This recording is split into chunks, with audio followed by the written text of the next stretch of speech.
ህወሓት ናብ መሬት ክወርድ ብዘይክእል ብሉይ ክለሳ ሐሳብ ዝተኣሰረ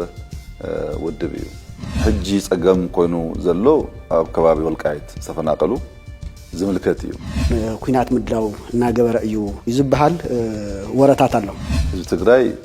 ሰላምን ልማትን ይግብኦ ሰላምን ልማትን ይፈቱ ሰላምን ልማትን ተቃሊሱ ይዘሎ በአንጻሩ ዳግም ውግእን እንወትን አይግብኦን ዝብል ጽኑነት ያለኒ እትጥሩ ፋይሊ ከም እብድ ከልቢ መስ መንሰይ ትግራይ ምስ አባላት ጸጥታ ትግራይ ምስ ምሁራት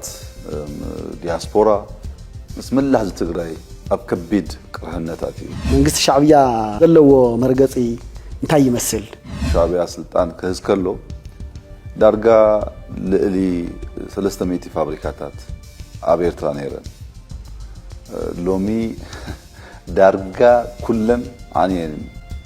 ሓንቲ ዩኒቨርሲቲ ነይራ ኣስመራ ዩኒቨርሲቲ ትበሃል ንሳውን ተኣጽያ